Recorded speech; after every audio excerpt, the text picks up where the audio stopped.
Exclusivité. Suivez en direct sur Ivoire FM l'interview de Sherman Mohamed Salamé. Je m'appelle Eric Didia, vous m'appelez Robert Levi Provençal. Tout à l'heure, je recevrai Monsieur Mohamed Salamé. Nous ne parlerons pas de sa vie, nous parlerons de la vie. De la vie telle écrite par celui qui nous donne notre destinée, par celui qui fait notre destin. À tout à l'heure. Je rappelle encore que tout à l'heure, à partir de 18h15, je recevrai en exclusivité, Monsieur Mohamed Salamé. Nous allons parler de tout, sauf de rien. Je rends hommage à ceux qui l'ont déjà fait, ceux qui l'ont déjà reçu. Mais cette interview sera très saine.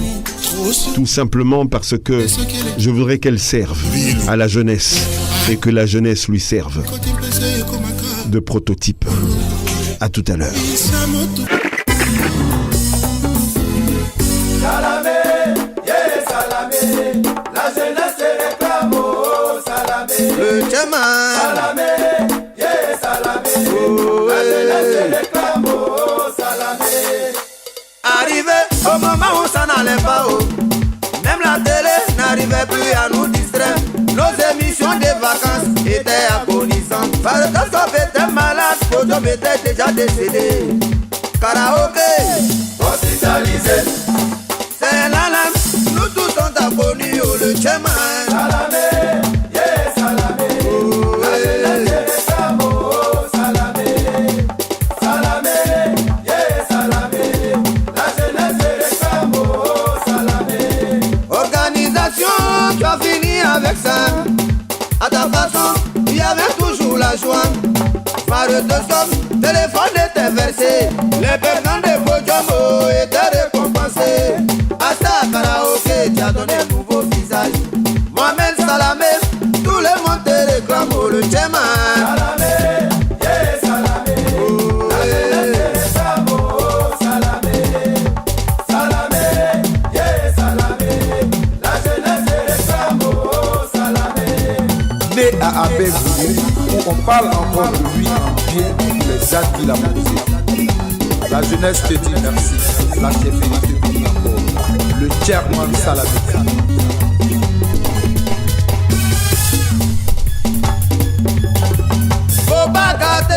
La jeunesse lui dit merci. On l'appelle le Sherman. Dans cette émission, nous avons décidé tous les mois de recevoir un mécène, de recevoir un homme, de recevoir une vie, de recevoir une intelligence, de recevoir quelqu'un.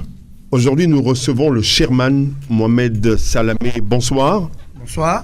Alors, comment ça va? Ça va faire un moment qu'on ne voit pas cet homme qui est né en 1961. Je crois que ça devait être en septembre. Donc, il s'agit bien sûr d'une vierge. En septembre 1961, à Bingourou, où il a contribué au bien-être de cette jeunesse à travers le sport, à travers la musique. Est-ce que tu peux nous raconter en 2-3 minutes un peu ta petite histoire, ta venue sur Terre, tes réalisations du passé, avant d'entrer bien sûr dans le vif du sujet? Ben écoutez, ma venue sur Terre, elle est venue d'une liaison entre mon père et ma mère. J'imagine, oui. Le 22/09/1961 à Bingourou, à l'hôpital d'Abengourou. Et à Bingourou, pour ceux qui la connaissent, c'est le royaume de l'Indénié. Et j'ai grandi. J'ai fait l'école primaire à Bingourou, l'école primaire catholique, ensuite le collège Monseigneur Kirman, ensuite le lycée d'Abengourou. J'ai été principal organisateur des compétitions sportives temps scolaires de tout le département de l'Est. Alors vous parlez d'école, de collège et tout ça. Est-ce que ça veut dire que vous avez, après la terminale, vous avez arrêté, vous n'avez pas fait d'études supérieures? Non, c'est pas une question d'études supérieures. C'est une question à partir d'Abengourou. D'accord. Voilà ce que j'ai fait. Et puis on va devant. Donc très jeune déjà, vous faisiez des choses à Bengourou? Non, très jeune, j'étais déjà, j'étais déjà un modèle, si vous voulez. D'accord. Si tout modestement. Hein. Parce que on vous le permet. Je m'intéressais beaucoup à tout ce qui était culture, tout ce qui était sport, tout ce qui était communion. On sait déjà qu'à 20 ans, vous avez reçu une décoration du ministre Fologo. C'était dans quel cadre? Ah, le ministre Fologo m'avait décoré, mais vous avez pris des renseignements, vous. Le ministre Fologo m'avait décoré par les mains d'Étienne Croizan, qui était directeur général de l'OASU national. D'accord, que vous avez combattu à travers, bien sûr, votre organisation, parce qu'on sait qu'à l'époque, il y avait les tournois à Salamé, il y avait aussi le festival des sports collectifs où vous aviez toutes les disciplines. On sait que c'était aussi des compétitions filles et garçons.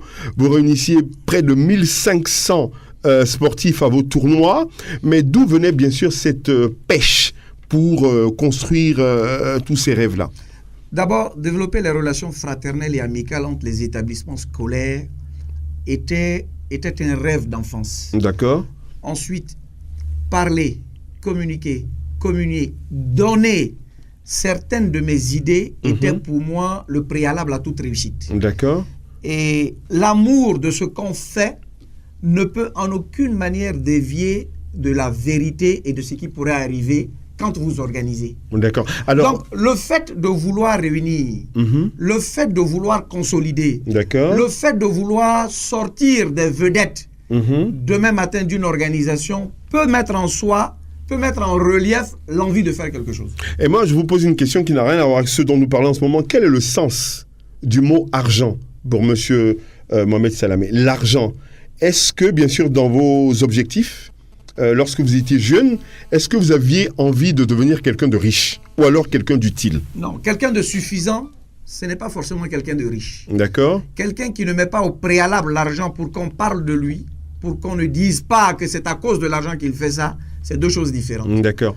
Être riche, c'est être riche de cœur, riche d'amour, riche d'esprit, riche de vouloir enseigner, riche de vouloir faire comprendre à chacun d'entre nous qu'on peut avancer sans forcément être riche. Alors, à votre avis, quand vous êtes riche d'amour, quand vous êtes riche de sympathie, quand vous êtes riche de gentillesse, quand vous êtes riche de pardon, est-ce que vous pensez que vous êtes plus aimé que lorsque vous êtes riche d'argent? Non, vous pouvez être riche d'argent et être aimé. D'accord. Vous pouvez être riche d'esprit, d'amour et ne pas être aimé. Pourquoi? Parce qu'il y a le comportement. D'accord. Le comportement est un préalable à toute réussite. En parlant de ce comportement, on va parler de votre générosité. Monsieur Salamé, bien sûr, avant de s'installer à Abidjan pour les affaires, Monsieur Salamé a été très proche de certains artistes avec qui il a collaboré.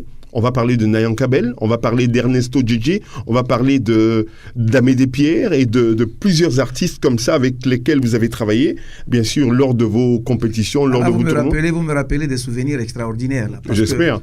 Parce que tous ces artistes-là sont passés effectivement à ce qu'on appelait le bal de fin de tournoi Salamé.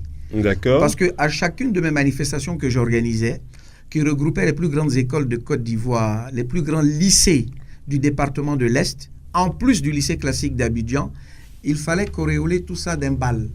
Et ce bal-là s'appelait le bal de fin de tournoi. Okay. Et à ce bal de fin de tournoi sont passés les mérites de la culture ivoirienne, les mécènes de la culture ivoirienne, que Dieu leur garde leur âme, hein, et on prie pour eux jusqu'à présent, Amédée Pierre, François Louga, Ernesto Djedje, Daouda le Sentimental.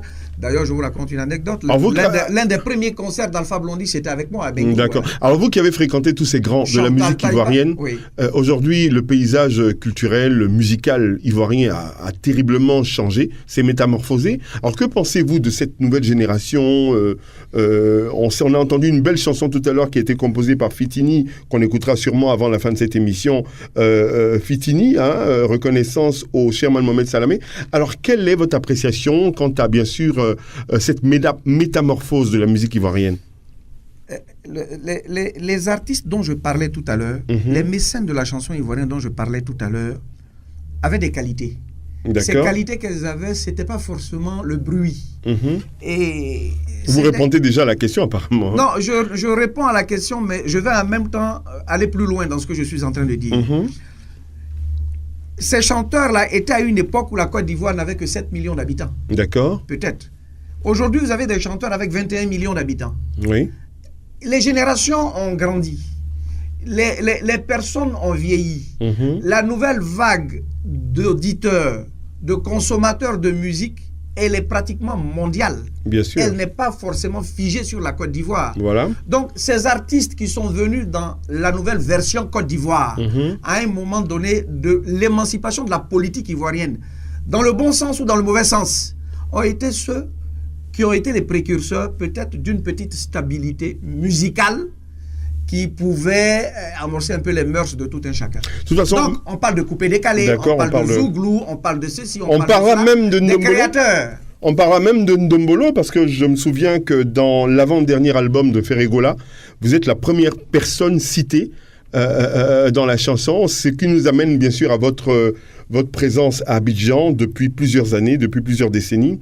Alors Monsieur Salamé, c'est la métamorphose et je dirais même que c'est le top départ d'un nouveau mode de sponsoring. Exclusivité.